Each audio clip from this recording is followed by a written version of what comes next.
In our preceding episode, we left Crusader Rabbit and Rags the Tiger starting out across the Great White Plains for Texas, blissfully unaware that each and every water hole for nigh on to 200 miles has plumb dried up.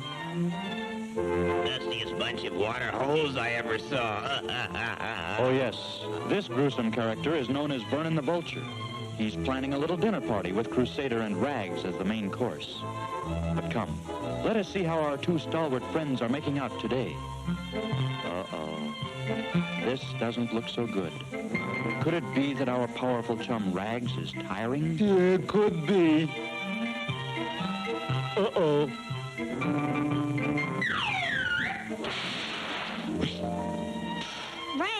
Rags, old pal, where are you? Hello. Don't do that.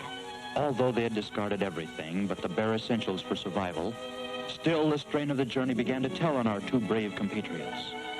If only they had some water. Hour by hour, their thirst grew greater, and the mirages along the way didn't help one bit. Oh, boy, a lemonade. Now, here's what I call a high-class mirage. Gee, a swimming pool. Let me at it. Oh, brother, he sure learns the hard way. Watch me. Presenting Sergeant Tiger in the difficult 3 1/2 gainer.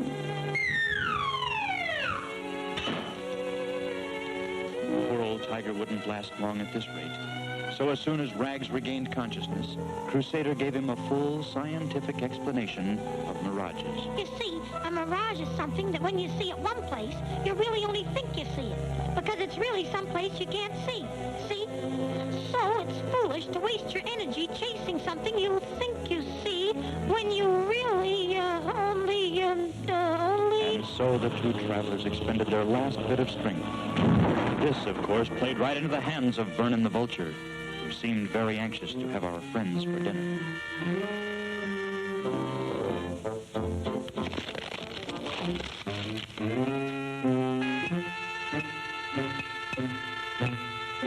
Rags, however, gracefully declined the invitation, and poor little Crusader stretched out on the burning sand.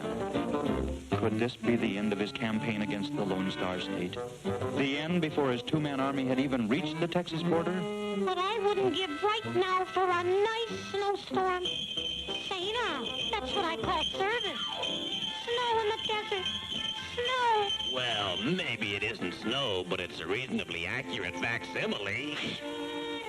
And so, Crusader, too, found the view of the situation much better from the top of a desert cactus. Nevertheless, this didn't discourage Vernon. He knew the two comrades had reached the end of their rope, so he set about tightening the noose. Oh, I'm a cat. Well, it certainly looks as though Crusader and Rags will be dropping in for dinner after all. But don't count Crusader out. He may still have a trick up his sleeve. Anyway, we'll find out in the next episode. It's called The End of the Trail.